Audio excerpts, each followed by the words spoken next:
വിട്ടാട്ടെ കോട്ട തകർന്നതറിഞ്ഞില്ലേ മാമന്റെ പടയോട്ടം നിന്നെ തകർത്തത് കണ്ടില്ലേ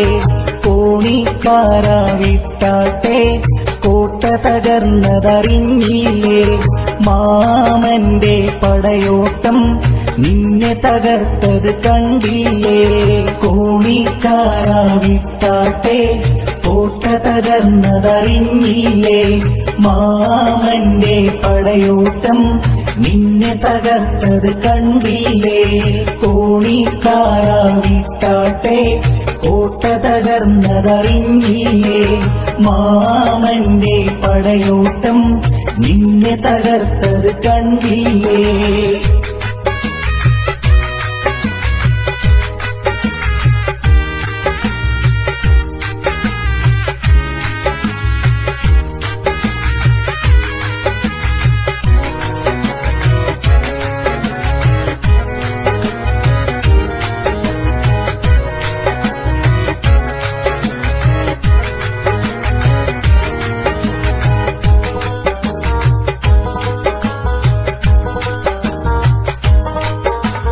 താനൂരിന്റെ മക്കൾക്കെന്നും കൈത്താങ്ങായി അബ്ദുറഹ്മാൻ വിജയം വരിച്ച് വന്നത് കണ്ടോ. താനൂരിന്റെ മക്കൾക്കെന്നും കൈത്താങ്ങായി അബ്ദുറഹ്മാൻ വിജയം വരിച്ച് വന്നത് കണ്ടോ. ലീഗിന്റെ അഹങ്കാരം അതിനൊരു മറുപടി കിട്ടിയില്ലേ വി അബ്ദുറഹ്മാന്റെ വ്യക്തിപ്രഭാവം കണ്ടില്ലേ വിട്ടാട്ടെ കോട്ട തകർന്നതറിഞ്ഞില്ലേ മാമന്റെ പടയോട്ടം നിന്നെ തകർത്തത് കണ്ടില്ലേ വിട്ടാട്ടെ കോട്ട തകർന്നതറിഞ്ഞില്ലേ മാമന്റെ പടയോട്ടം നിന്നെ തകർത്തത് കണ്ടില്ലേ.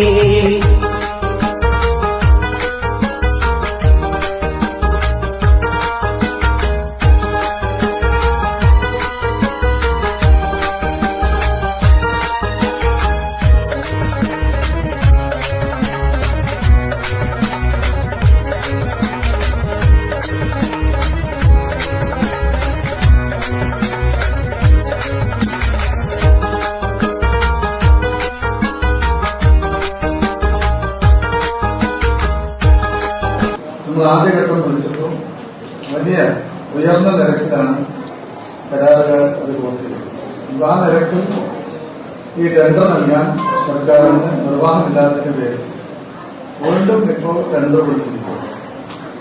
അതിന്റെ ഭാഗമായി പല റോഡുകളും നമുക്ക് പുനർനിർമ്മിക്കാൻ പറ്റാത്തൊരവസ്ഥയിൽ ഇപ്പോൾ നമ്മുടെ വൈകത്തൂരിൽ നിന്നും തലക്കടത്തൂർ വരെ വരുന്ന റോഡിന്റെ റീടാറിംഗ് വൈകുന്നത് ഈ പൈപ്പ് ലൈൻ ഇടാൻ വൈകുന്നുണ്ട്. ഇപ്പോഴും ടെൻഡർ ഒപ്പിച്ചില്ല എങ്കിലും നമ്മൾ 1.5 കോടി രൂപ ചെലവിൽ പെട്ടെന്നൊരു ടെൻഡർ വിളിച്ചു ആ ഭാഗത്ത് മാത്രം പൈപ്പിടാൻ വേണ്ടി നിർദ്ദേശിച്ചു. കാരണം നാളെ നമ്മൾ പൂർണ്ണമായും അത് ടാർ ചെയ്ത് വീണ്ടും അത് പൊട്ടിച്ചു കഴിഞ്ഞാൽ പിന്നെ 2 വർഷം കഴിഞ്ഞാൽ മാത്രമേ നമുക്കതിൽ പൈപ്പ് ഇടാനുള്ള അനുമതി വരെ ലഭ്യമുള്ളൂ. അതുകൊണ്ടാണ് നമ്മളത് ആ വർക്ക് വൈകിപ്പോകുന്നത്. ടെൻഡർ വിളിച്ച് കരാറുകാരൻ ടെൻഡർ എടുത്തതാണ് ആ റോഡ്. അതിന് മറ്റൊരു പ്രധാനപ്പെട്ട വർക്ക് നമുക്കറിയാം, അവിടെ തലക്കെട്ടൂർ അങ്ങാടി അടക്കമുള്ള വികസന പ്രവർത്തനങ്ങൾ അവിടെങ്ങളും നമുക്ക് ടാറിന്റെ വർക്ക് പൂർത്തീകരിക്കാൻ കഴിയും. അപ്പൊ ഇതൊക്കെ തന്നെ ഈ പൈപ്പ് ലൈൻ ഈ കുടിവെള്ള പദ്ധതിയുമായി ബന്ധപ്പെട്ട പൈപ്പ് ലൈൻ ഇടേണ്ട ഭാഗമായിട്ടാണ് കഴിയുന്നത്. ഏതായാലും നമുക്ക് ഈ സീസണിൽ തന്നെ അത് എങ്ങനെയും പൂർത്തീകരിക്കാനുള്ള ശ്രമമാണ് നമുക്ക് സാധിക്കുന്നത്.